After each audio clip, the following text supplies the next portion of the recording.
in Well, about 2 weeks. tonight, Mike, or today, we've had 18 tornadoes. We had Yep. hail the size of tennis balls in Yep. both Texas and Oklahoma. Perrington, Texas was hit very hard. A lot of devastation there. Yep.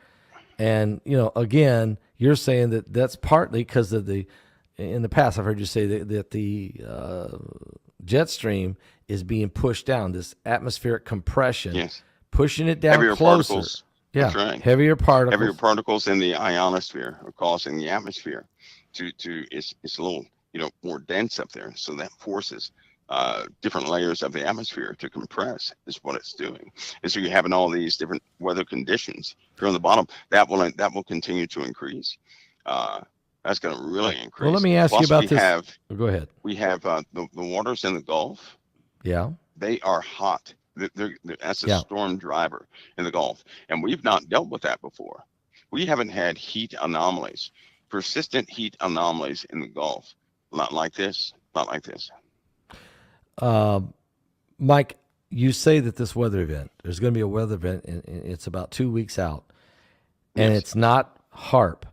You're going to hear people holler it is HARP. But let me ask you, is it a manufactured event? I mean, is it something that man is going to... No, not this. No, not this. Not this. No. In fact, they've tried to stop two frontal systems from coming in already. That didn't work. Right? It just didn't work. They totally messed that up. Now, we do have rain. We do have storm factories. You know that, right? Yeah, I mean, I know you can seed in the clouds and create rain. Well, they have storm factories. That's what's also declassified is chemtrails, right? Yeah. You're going to have a lot of pilots. A lot of pilots are going to come forward, and they're going to tell you that their plane's been retrofitted to spray this stuff, right? Finally, it's declassified. They get $10,000. Yeah, they're going to get 10. They got 10 grand for doing that, because now what they're doing it for is highly justifiable. And although it did cause problems in the atmosphere, right? Yeah. The alternative, nobody wants to deal with. Plus, we live in a time where ancient things are coming back. They're going to be coming back every week. We're going to have an incident just about every week of ancient things roaming the earth, which is why I feel sorry for this family, because don't hop on Facebook and tell everybody about that, because it's not common yet. And all you're going to do is invite scrutiny into your life. I feel sorry for that family, because I know their lives are miserable, terrible. But all these hidden things are coming forward. They're going to come forward, and it will essentially take the steam out of what people are hunting for so long. But I have to give a caution, though. You're going to have a lot of experts, quote unquote experts, come out that know everything about it. So I'm always cautioned by this one term. When somebody says, oh yes, and this is real and this is real, and it's been like that for thousands of years, that's when you stop. When somebody says that something has been a specific way for thousands of years, it means they believe somebody else. Okay. It means they're not the source, right? So they could be influenced to believe something not real. And you really have to, it's not really validation. You just have to be cautioned about what you believe. All right. Well, stick to the word. It's going to be a lot of interpretations of what's happening. I mean, if suppose somebody else reports 10, 14-foot tall beings, but then this time everybody captures it, right? Yeah. Then people are going to say, well, where'd they come from? And then you're going to have experts jump out and say, well, here's what they are. Yeah, they came out from they've come out from the Arctic or Antarctica. Right. They crawled out of Baghdad. And they won't know simple things, Pastor Paul. Okay. I'll give you a simple thing, right? Since it's all coming out anyway. You know that movie Avatar, right? Yeah. You know where they got how those things look? You know how they look? Yeah, yeah. Let me tell you where that came from. There were people. This is a long time ago. There were people who gave up on God. They cursed God. Right? And so what they did was there were individuals over time who did the same thing. They came up with the same picture. And they said they gave up on God. They started worshiping Satan, but they said they want to see what Satan looks like. So they go into this place where no light can enter in, with paints all over the place. And they begin to paint. And every single last one of them said the same thing. It felt like somebody was guiding their hand. You know what they came up with? That Avatar looking thing. What? I mean, are you serious? Yes. Okay, and then Hollywood grabs it and says, okay, let's do a movie using this entity. And that means it's it's demonically influenced. Well, you want to hear something? Want to hear something else? Yeah. Jake Sully, the character in there. I'm just telling people how things work. Sound is going to go beyond conspiracy, but this guy Jake Sully, his legs didn't work right. Right. Neither did Satan's. And then this guy came down and he enters in to some other body that's not his by a tree, right? Right. With a woman, right? Right. The serpent. So there you go. That's a story in front of people's faces who really understand the Bible, right? She partook of something that was forbidden, right? Which changed the whole culture of everything. So you have these people being paid billions of dollars. I'm telling you right now, Satan is he's not gonna allow anybody to become that rich in this world by not serving him. These folks are serving him. They're serving him. Yeah. And everything they do is going to mirror everything we see in the Bible concerning Satan, because to them, that's their guy. That's just who people are dealing with. That's who people are dealing with. A bunch of devil worshipers. Folks, we're listening to Mike from around the world. He's joining us tonight. Of course, tomorrow night, he's also going to join us. Now, Mike, it's going to be late. You're going to come on at 2 o'clock in the morning. That's fine. If you're in the East Coast. Then again, you could be anywhere around the world, so it's no problem for you. I got me and sleep. We don't get along. Okay, all right. So at least I know you're on the planet. Mike, let me say. Okay, so 2 weeks from now, we're going to have a major event, major weather event. Weather event. That's taking us into July. July, you say there's going to be some things revealed that's absolutely going to change some things. Oh yeah, it's already beginning. It's already beginning. And you have revealed last week, again this week, about these entities, and we're going to see more and more and more of this. A lot. Are we going to see more predictive programming in Hollywood movies? Is it going to get even more? Sure, you will. Sure. Yeah. Because it's almost like everything will be. Everything is happening real quick. It's going to be very frustrating for a lot of people. You have people who have been behind this subject for a long time, different subjects, and it's going to seem like everything is going to pour out at the same time. They're going to try and overwhelm the senses, so to speak. And all right, now, Mike, we also got to talk about this Iran deal. I mean, come on, what in the world? I mean, it's almost ready. They're ready to ink this thing. We're going to let Iraq give $10 billion to Iran. South Korea are going to give $7 billion. The United States is going to give $2.7. So you're talking $20 billion, and we're going to waive all the sanctions. No more sanctions, and they can also enrich their uranium at least to 60%. No inspectors. Mike, what in the world is this? Is this deal going to happen? Well, the biggest worry in people's minds is enriching uranium, right? Right. That's one of the biggest issues. But are people not? Why is it? I know what it is. We have short-term memory, Pastor Paul, because back in 2007, the word went out. Yep. National television that Iran enriched their uranium to 42%.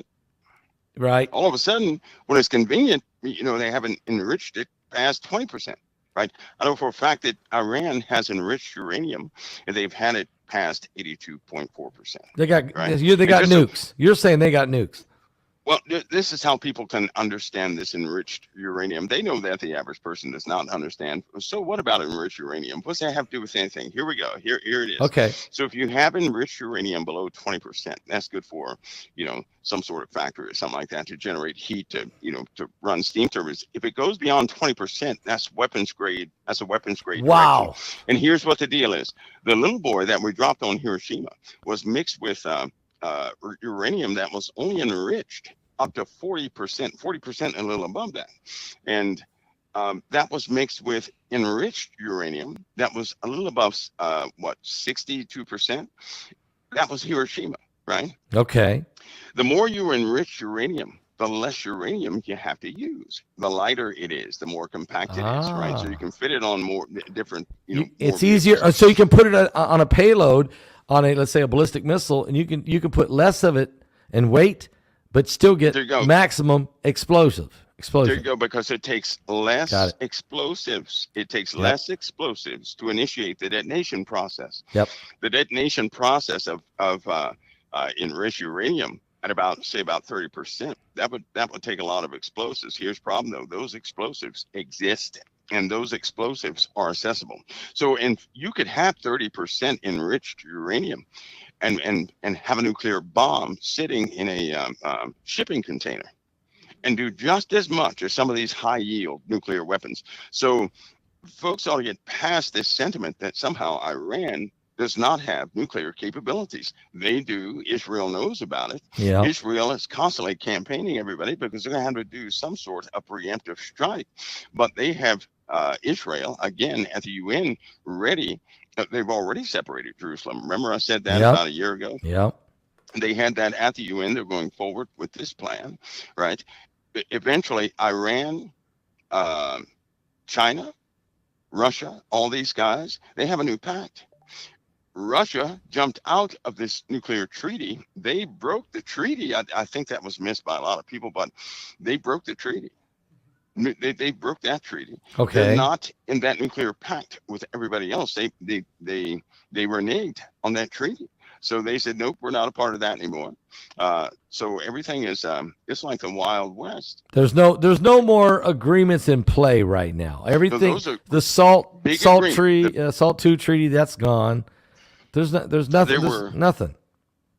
The biggest that nuclear treaty was one of the biggest treaties in the world, and it is effectively broken. Yeah, it's done for because the U.S. kept supplying weapons to the Ukraine. That's why it's broken. That's why. Okay. That's why wow, it's broken. You put it where it was. We're to blame. The current administration. That's what is the Ukraine? The Ukraine is the poorest nation, right? It really is the poorest nation. We're the richest nation, but the Ukraine, we happen to go over there a lot. Why? Because we have a vested interest in the Ukraine. That's a USA front. The Ukraine is right. Face it. That's part of the NATO front. In fact, they're going to be quite bold in saying this more and more and more, which is why you have half the people saying we shouldn't support the Ukraine. And you have half the people saying, we should give everything to the Ukraine.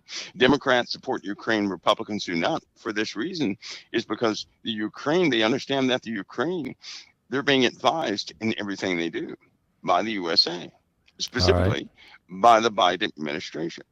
Yep. All right. So Zelensky is going to agree with anything Biden said. Absolutely. Anything. And it's amazing. Zelensky and not only Biden, but of course, all of the European Union is with Zelensky, 100%.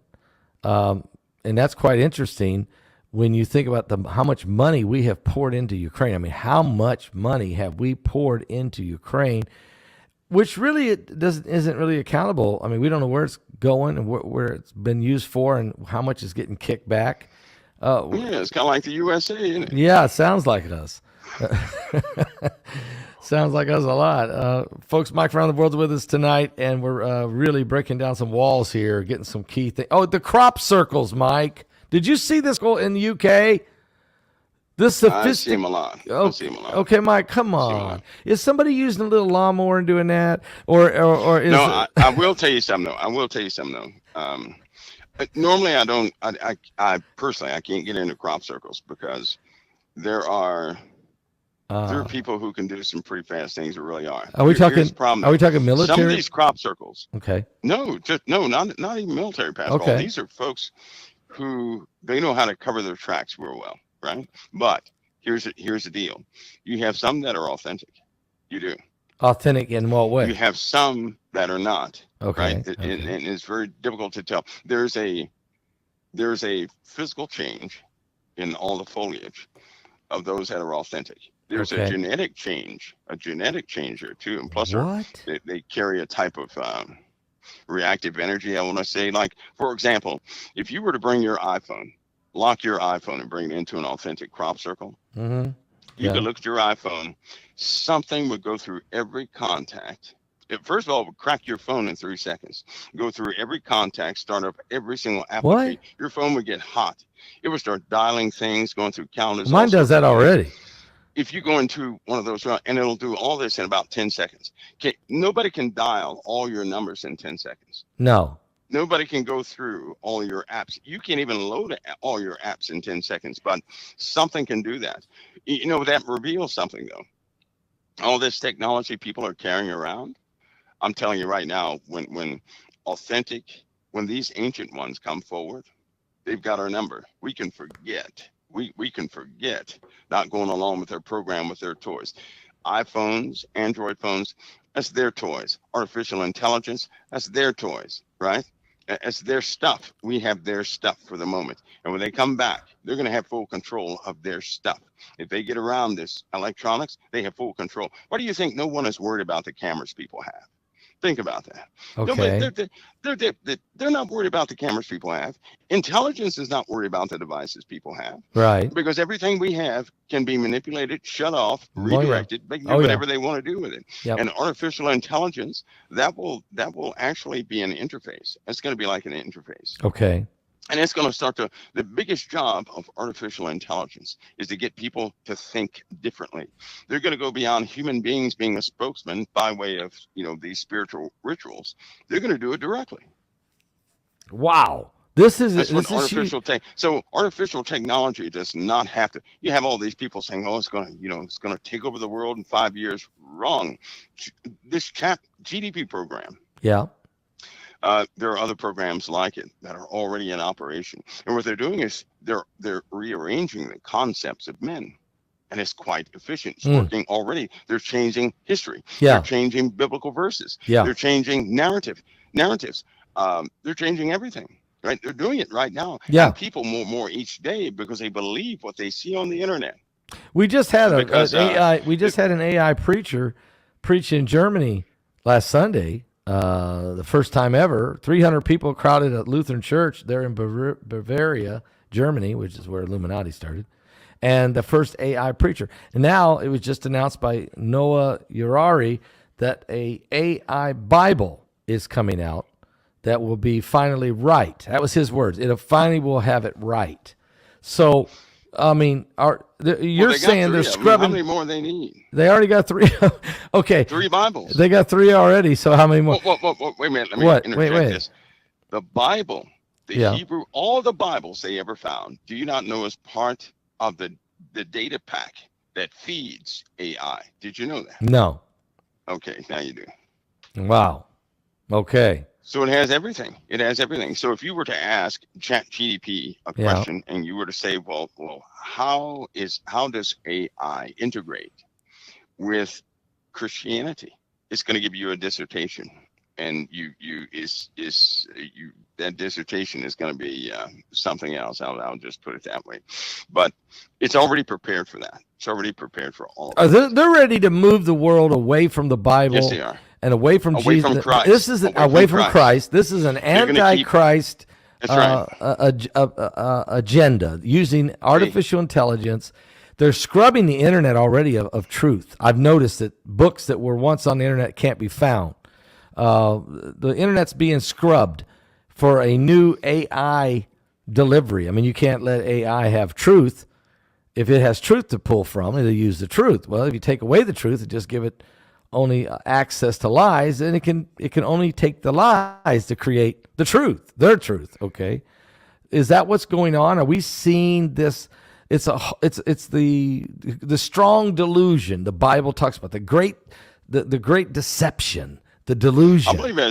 I believe that's been in play. I say that for this reason, is that I know for a fact that they have removed 2 continents from all I've never seen those continents in education, but they are in classified files, right? In fact, my duty, what I used to do, right? What I used to do ruined me because I saw things that are real that nobody knows about. No way. Right? You're saying there's 2 continents that we don't know about, that they know about? People, there are things, Pastor Paul, that are so simple that are right there in front of people's faces. And people are so bright and intelligent, they can't see them. They can't. That's why you hear a lot of people say they put things in plain sight, right? Because it's like this. If you ever get a new car or type car, all of a sudden you get that new car and you start seeing that car everywhere, right? Right. You just notice it. You say, wow, there's one. Never noticed that before. Well, you didn't notice because guess what? It had no meaning to you. And so you can't see anything that has no meaning to you. So if you don't mention it, you can't see it. Once it has meaning to you, you start seeing it everywhere. And it's not like it just came there. It's just that you see it, right? They like colors. Some cultures don't have the color blue. They don't have the color blue. They did a test. They had a little ring with a bunch of green and one blue square. And they said, pick out the blue square. They couldn't do it. They couldn't see it. You take Americans, we have the color green, right? Right. They had a shade of green mixed in. It was clearly different, but then it takes people several minutes to pick out that different shade of green. And it's because of this. If you don't assign meaning to something, that something is invisible. It's almost invisible. You see it, but you don't see it. So you're not paying attention to it. It's all around you. Well, that concept is true. They use this concept all the time. So people normally, we don't learn anything new. Things are normally brought to our attention. I see. Right? We learn things that have already been there and we think it's new. Just think about it. Yep. We learn a new fact. It's already been there, but it shocks us because we never thought of that before. Hidden in plain we're not sight. Learning anything new. Things are being uncovered is what's happening. Well, Jesus said that which is done in secret will be shouted from the housetop. Absolutely. Okay. So all the secrecy, all the deception, all the hiding, it's going to come to an end. Pastor Paul, there'll be no need for them to lie. But that scripture is incredibly revealing. It's almost like a person will no longer, they're not going to have to hide a lie. Right. They come out and say, look, I'm a world-class murderer, and nobody cares. This world is becoming so iniquitous that people have come out and said, look, I'm not a male, I'm female, and nobody cares. Wow. Right. So there you go. There you go. That's it. Folks, Mike around the world. Mike, I can't wait till tomorrow night for you to dump this declassified information, and people are literally, the emails or the phone calls have come in. We've been inundated with this, waiting for this release of information. So tomorrow night we're gonna let you turn you loose and let you give it to us. We need to know. And you did see the interview I did with the guy on the skinwalkers. Did you see that, Mike? That I did not. We need to watch that. That's last weekend's webinar. You need to listen to this guy. I mean, because you're the guy that brought up these skinwalkers, okay? Yeah, I mean, and medicine men and what have you. So when we found a Navajo Nation individual who was willing to spill the beans here, the taboo, and it was incredible. But it wouldn't happen if you hadn't talked about that about a month ago. So appreciate that. Well, they're certainly out there. We'll see you tomorrow night. It's going to be early, Mike, or at 2:00 in the morning. Hey, that's good to go. But if it helps a person's walk with Christ, if it can really anchor them in faith, I mean, real faith, really anchor them, I'm all for it. So Amen. Anything for that. Anything for that. Appreciate you coming on and being with us tonight. Pastor Paul, God bless you. It's always been an honor. The honor's mine, believe me. I can tell you. God bless you, brother. We love you. All right. Bye-bye.